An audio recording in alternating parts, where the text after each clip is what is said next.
Welcome to the Del Wamsley Radio Show.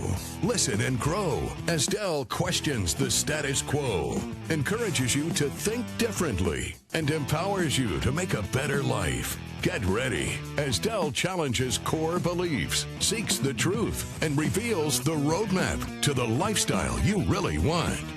And now your host, multi-millionaire, national award-winning investor, CEO and founder of Lifestyles Unlimited, Del Wamsley.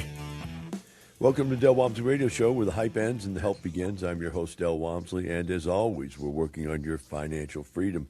Today, my friends, is Tell Del Tuesday, and we have a couple with us today that have been members for quite a while. In fact, Victoria's been working with us for some time, but Josh and Victoria came to Lifestyles like most people for the same reason. They were not happy with what was going on in their life. They had, great life, kids, family, everything's good. They had jobs, money, no problems. Other than life, just being so busy, they couldn't get to do the stuff they wanted to do. So we're going to pick it up at that point, guys. Welcome to the show. Thank you, Del. Thank you. So let's talk about that. Hey, nice-looking young couple. You got everything going for you. You got some babies. The world's moving along. And there's just that little thing. It's right under the surface. You know, it's like we're just not quite satisfied yet. Tell us about that. Let's be flies on the wall of your life of what was going on between the two of you, saying, what can we do? We're just not quite there yet. Yeah, absolutely. You want to take it? Yeah, no, I think at the time we were both working full time. I worked in big box retail as a general manager, and Josh was in energy company, and we were both working 60, 70 hours a week with 3 kids and, juggling sports and band and life and dogs and kids. And we're just not taking time for ourselves. So when we decided that we wanted to jump in, it was really about just buying our time back, being able to spend time with our family and travel. It's an amazing thing. My dad used to tell me, you don't own stuff, stuff owns you. You get all that stuff that life, since you're a kid, you've been thriving and driving to get there. You got the family, you got the husband and wife that are happy, and then boom, you realize, man, we're up to our ass in hours and hours and hours and hours of work a week. And you try to break that down. How did you first start? It seems like you guys tried to do it on your own first. Did some real estate investing before you met up with us? We did. I actually bought my first house at 19, and I've been doing real estate for over 20 years myself in different aspects, from buying and holding some, but flipping, wholesaling, just doing anything in the real estate world that actually I could, turn a decent profit on. But yeah, when we found Lifestyles, it kind of was a game changer for us. So you were an entrepreneur already, but they used to work better than that. Getting a little old, the lips don't work that well anymore. But as a full-blown entrepreneur, you guys were out there doing some stuff. When you were doing that, Josh, I'm just trying to direct this to you so that the people that are listening to the show and watching the show on podcast right now can relate. How did you see the work that you were doing as real estate? Did you see it as real estate investing, or did you see it as work? I definitely saw it a little as both, but it was definitely work. So at the time, I was a firefighter medic. So you work 24 hours on and 48 off. So on my 2 days off, I basically concentrated on doing real estate, finding deals, fixing them up, selling them. Kind of before all the flip this house shows and all that were around. I was doing it in Atlanta, which is where I'm from. So, I definitely saw it as work, but I really enjoyed it. I've always had the entrepreneur mindset, and I had, kind of an awakening, as a young adult on what was possible with that I had never been surrounded by growing up, ever. So I had somebody personally kind of introduce the concept to me, and it started with buying HUD homes. Back when you could buy HUD homes as an investor before, owner occupied. So that's how I kind of began with that. It just, kind of grew, read a lot of books, listened to a lot of tapes, you know, and like I said, bought and hold some, bought and held some, fixed up and flipped some. And then it was only when I started getting a lot of deals sent to me, because I had the reputation of doing what I said I was going to do in closing, that I started wholesaling some. And it was really just kind of the extra deals that I didn't have time for. I would pass on to, other people I knew that were looking. So I had some other investors that bought over 20 houses from me in wholesale deals. They buy and make money, come back. So I had kind of a system down, but I was very conservative in the numbers. And, I had my cookie cutter buy for this much at this, LTV, if, using hard money. And then this is what I knew that they would go for. I was buying in the same neighborhoods. I'm very risk averse. So, I had it down pretty well, just through trial and error over years. I mean, that was over a 10-year period where I was doing that. Well, it sounds like you had a pretty good side hustle. You know, a lot of people pick that up, especially when you're a firefighter or you're a cop or something. You've got a locked in amount of pay that you're getting paid. There's really no way to expand that other than to have a side hustle. So that works Absolutely. out. Victoria, how did you fit into all this? When did you get involved? Yeah, no, that everything that Josh was doing with Atlanta was before we had met. So when he moved to Texas, he had kind of had shifted gears and was more in a corporate world. So actually, when we first met and he told me about what he had done at Atlanta, I always told him, I was like, wow, that sounds like a scam. I don't even know what that, that is. Yeah, she told me on our first date Yeah. that it sounded like a scam, and I didn't know if there was going to be a second date, to be honest. What? So it probably took like a good year or two I mean, he's always loved real estate. He talks about it all the time.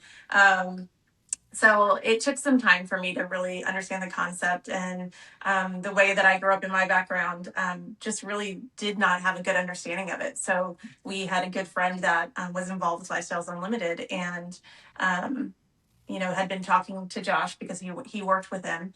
And at that point, I knew Josh was pretty like, I'm good to go. I've heard enough and seen what my friend has done. But he knew that I needed to be convinced. So we actually went to a seminar, and yeah, after the 2 days, I was like, that makes Mm-hmm. sense. So it took me a little bit to get there.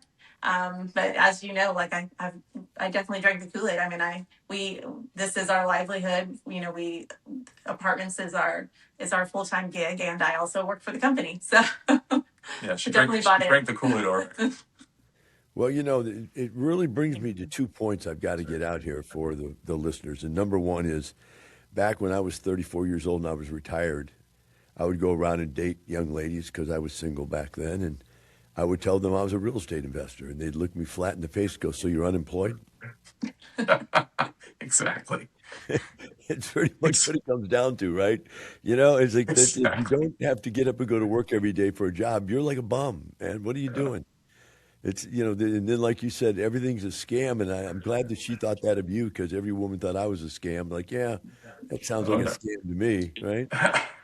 But I get it. But then there's this one last thing about it, Josh, and it's called Rule 1437B-7 in the Book of Life. No one will ever believe a thing you say once they've seen you without your clothes on. So wives are no different. And I mean, hey, I know you personally and intimately. You're not all that in a bag of chips. And it's really hard to get across to somebody, hey, I'm going to become something someday. I'm going to make a lot of money. I'm going to do something great. So it's glad that you got on board, Victoria, because you need that support if you're going to have a family. So when you first came here, Josh, Victoria, you were listening. We'll get opinion from each of you. Somebody's already in it, somebody wasn't. What was the aha moments of the 2 day? What did you pull out of there and go like, wow, that's the stuff I didn't have. I was looking for some stuff. That's some stuff that I need. I think when we joined, we had already started doing some single family, but we were working really hard. So I mean, we would after what we got out of the 2 day was that we could see the ability to shift gears and invest passively or become leads ourselves, and not have to show up to fix things or just do the work ourselves of what we were currently doing. Okay. It's a good place to take a break. We are going to go ahead and pay some bills. We'll be right back with Josh and Victoria Warren and the Del Wamsley Radio Show.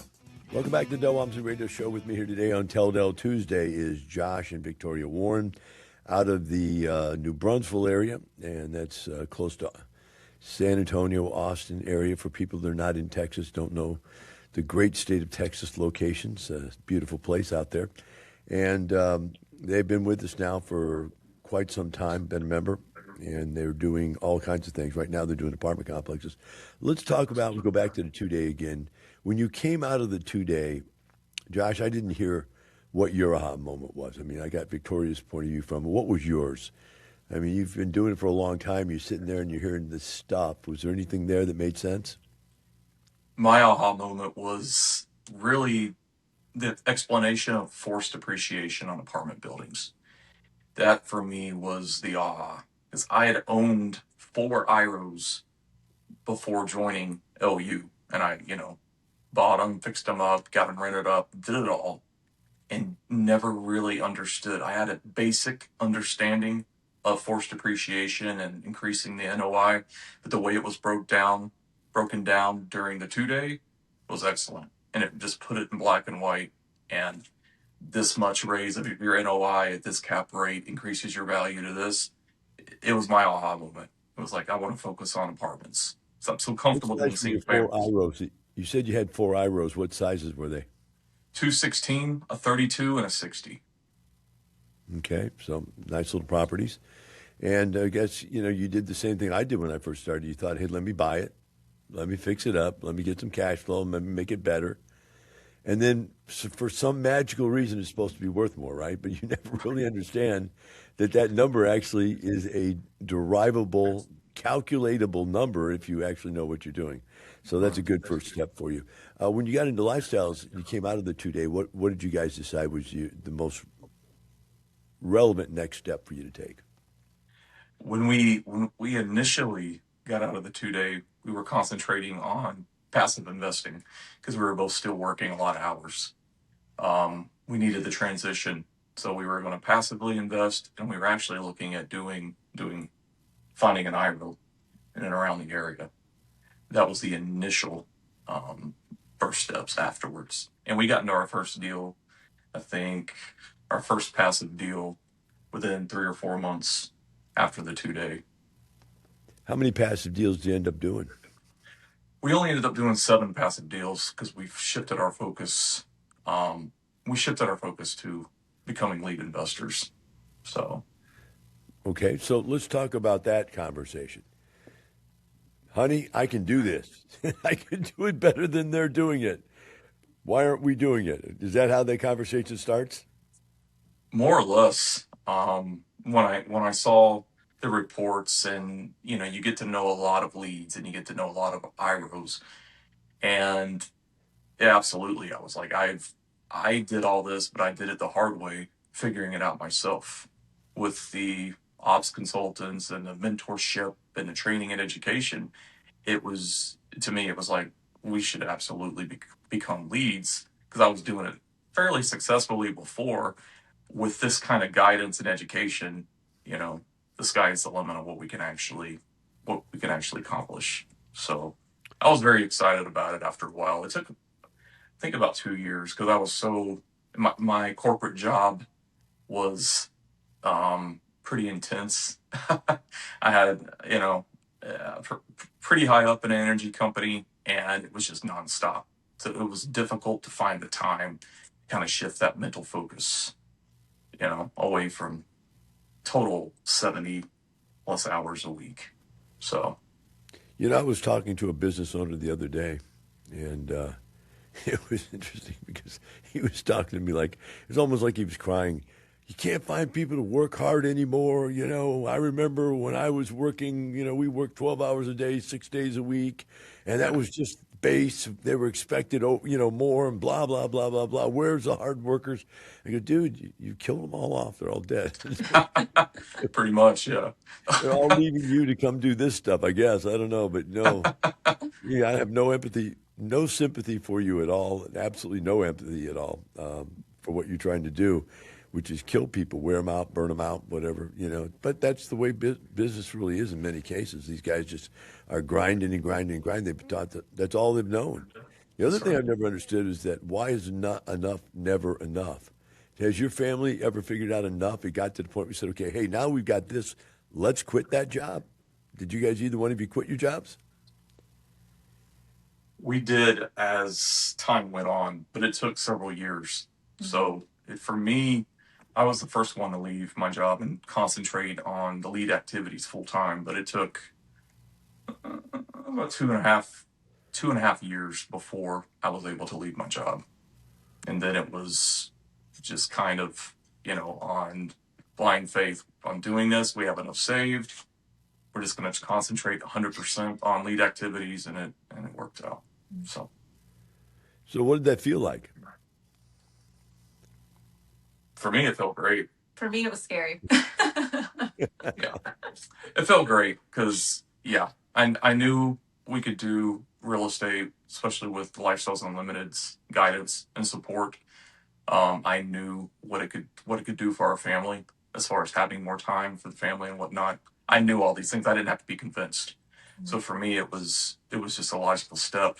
I need to focus all of my time and energy on this. I can no longer be torn in different directions.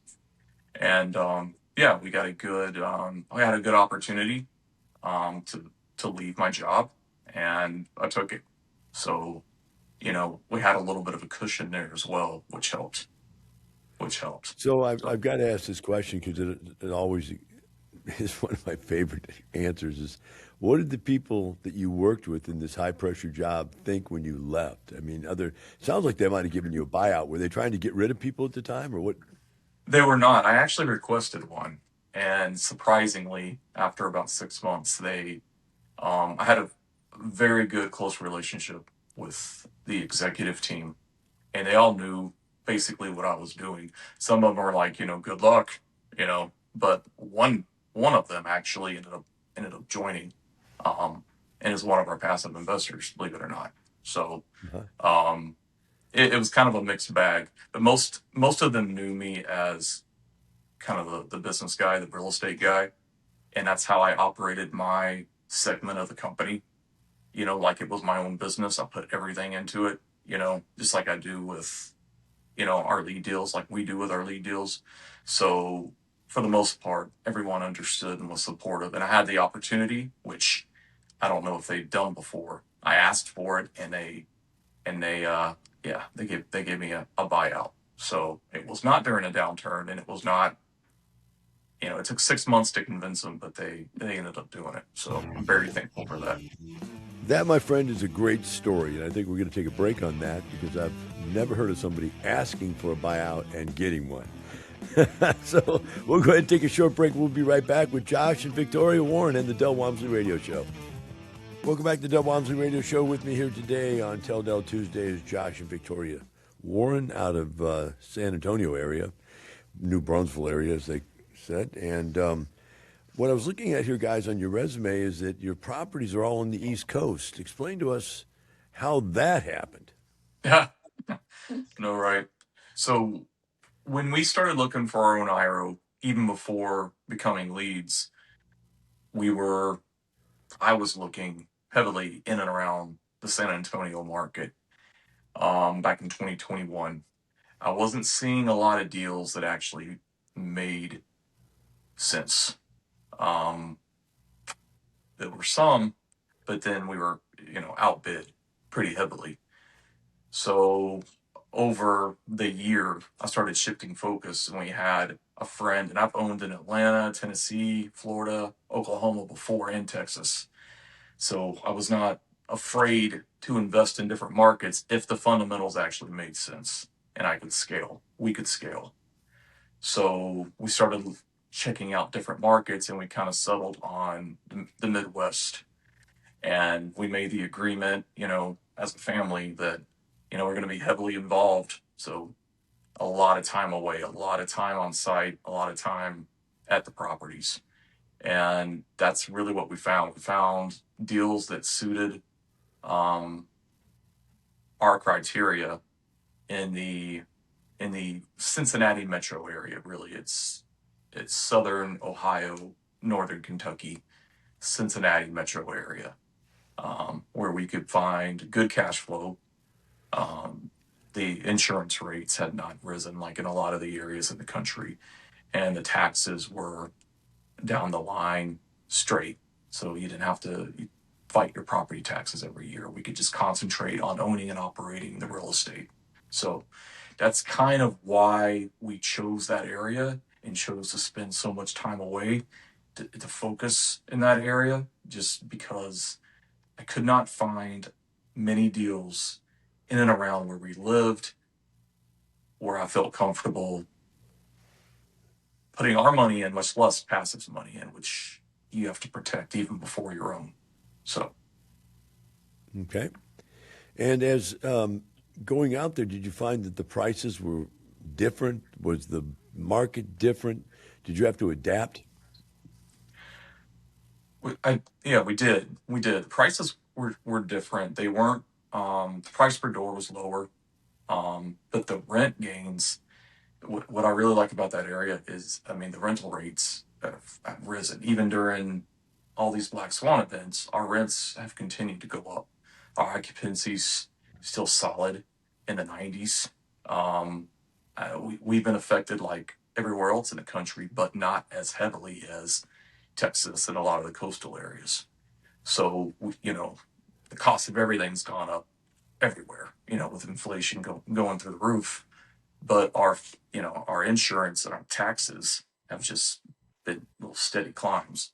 And for me, especially as a steward of other people's money, you know, I want to know, as well as you can know. I want to, you know, on a yearly basis, kind of know where my set costs are. That way we can concentrate on increasing the NOI where it matters, not spend up all of our time kind of spinning our wheels. So it's just a more stable market. You don't get the highs that you get in Texas.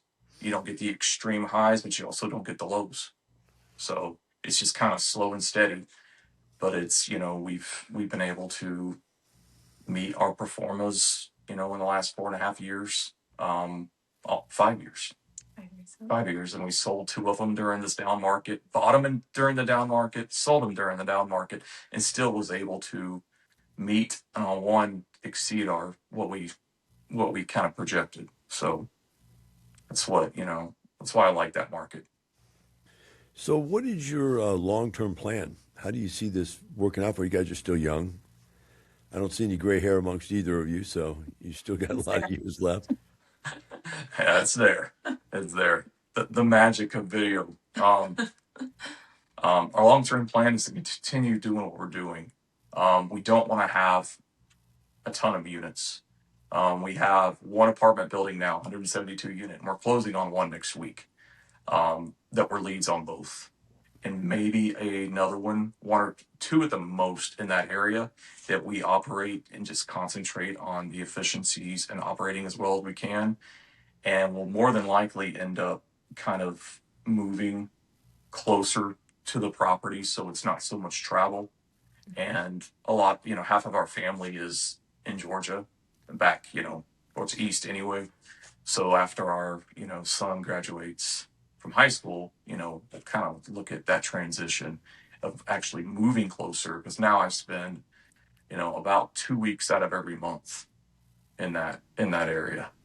So. And for us, I think it's been about, we have a conversation all the time of what is the number that we need to hit to feel comfortable. So it's not about, how many apartments, how many units do we need? It's really just about what's the income that we want to continue living a comfortable lifestyle that makes sense for us. That's right. So. And you want to grow, but not, neither one of us have any desire just to keep acquiring for the sake of acquiring. We want to acquire good, solid assets that we can kind of share, with our passives, and it's just make it win-win.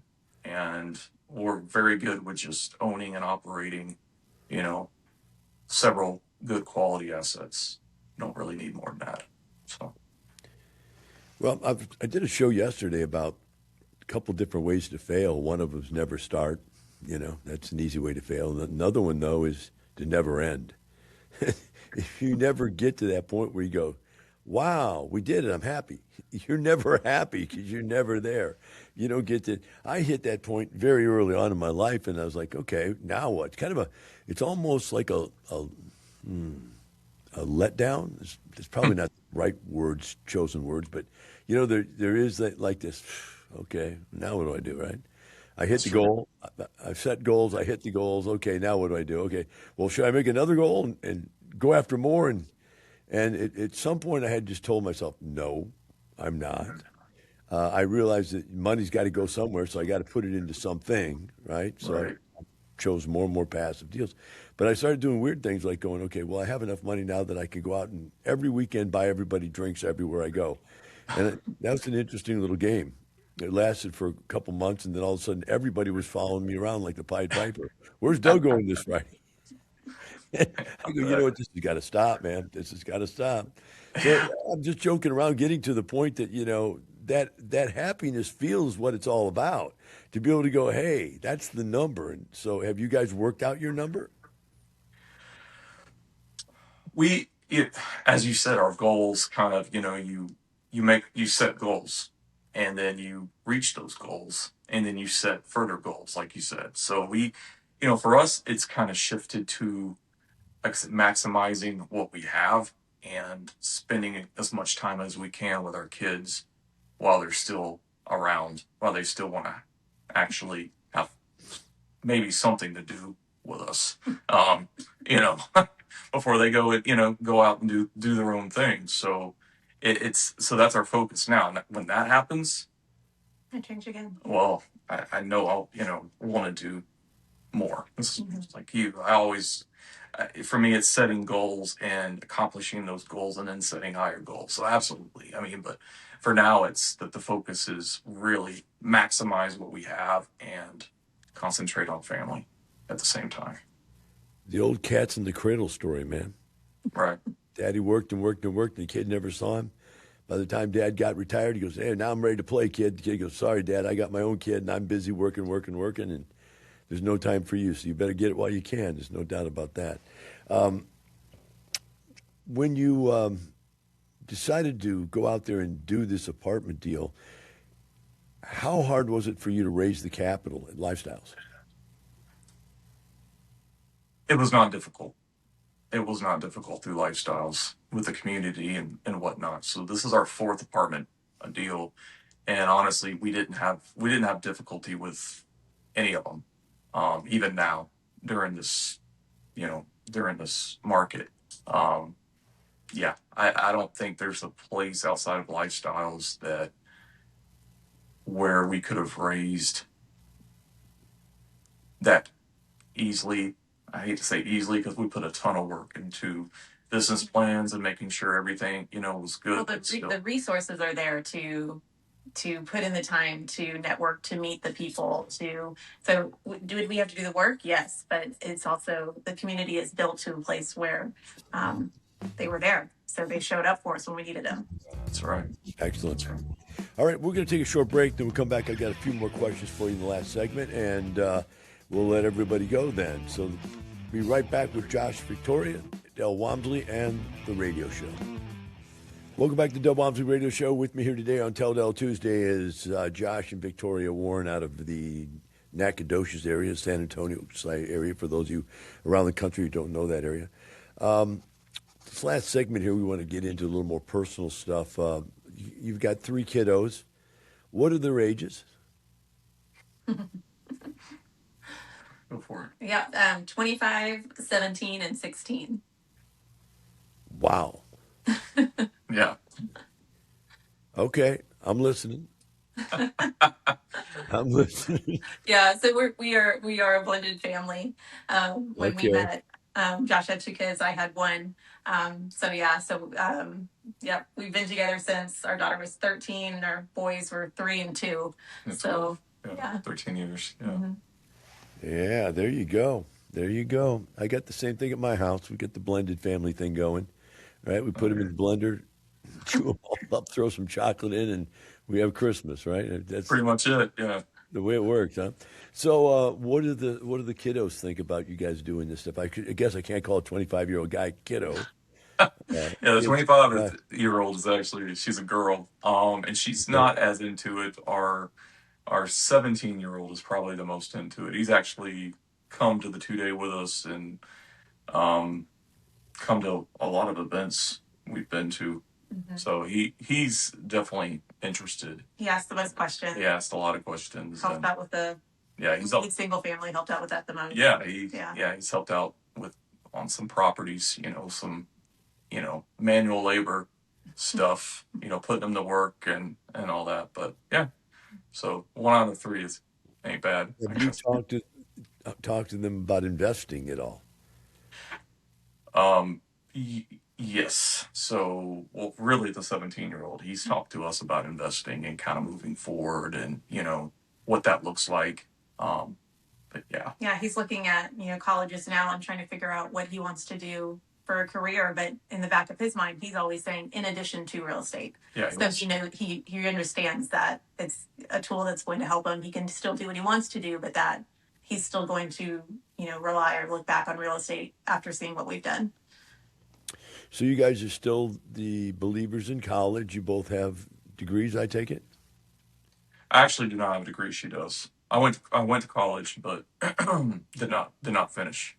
So, but she has a degree, and we want him to go to college just to kind of find his way, get out and kind of find his way. But,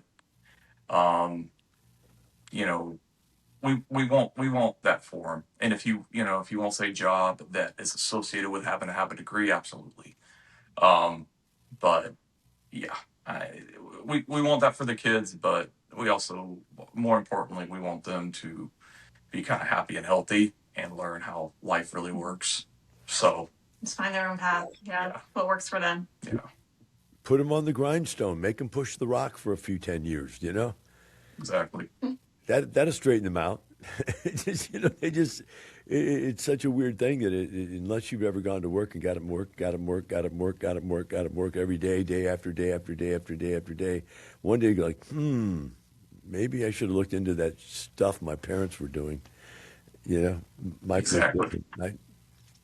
I find that everybody's different, and you look at some of our members, and Victoria, because you're so close to everybody here at Lifestyles working here, we have like 3 parents that have already had their kids by the time they were 18 years old own an apartment complex.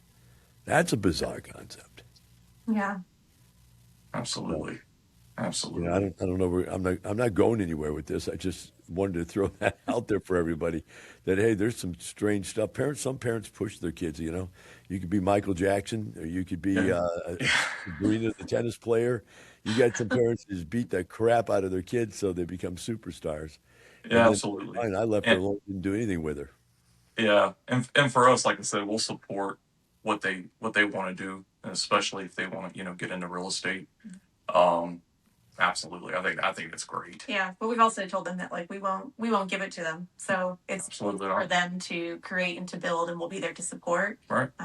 Just like with cars, with having jobs, it's important. They don't reap the benefits of how well we've done. Yeah. We're firm believers in supporting, but they've got to show the drive to actually do it themselves. Mm-hmm. Interesting. So let's go out of that part of the social issue. Let's go over to the other side of the social issue. The people around you. Were you surprised when you first joined Lifestyle how open everybody was? Absolutely.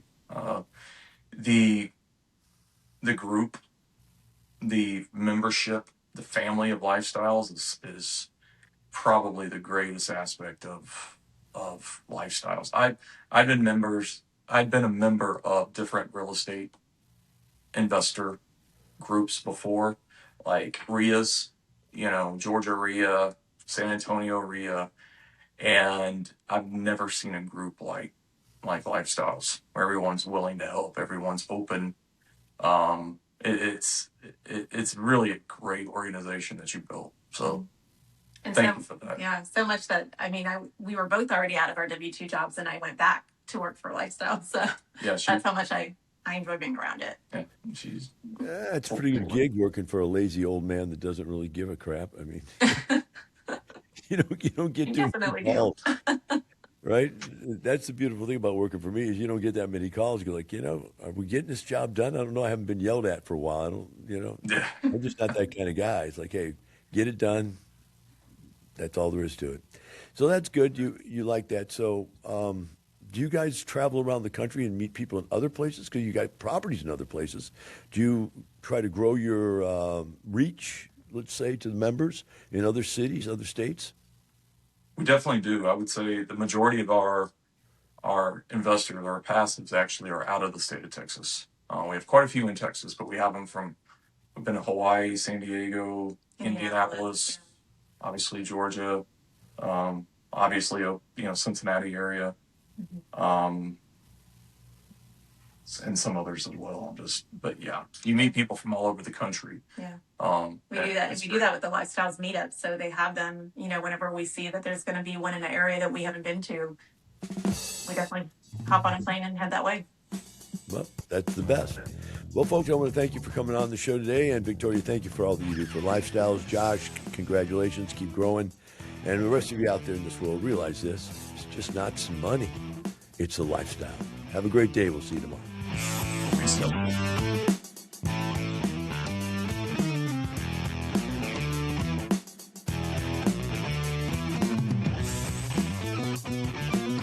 Thank you for listening to the Del Wamsley Radio Show.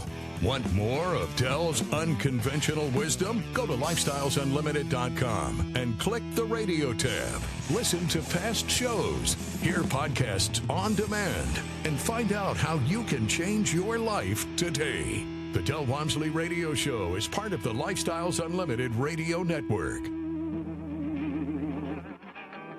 The information and opinions you hear on the Del Wamsley Radio Show are those of the host, Del Wamsley, his guests, and his callers, and do not necessarily reflect the opinions of this station, its affiliates, its management, or advertisers. The Del Wamsley Show is for entertainment purposes only. Please consult a professional regarding your personal investment needs. Nothing presented on the Del Wamsley Show constitutes an endorsement, recommendation, offer, or solicitation to buy or sell any product or security.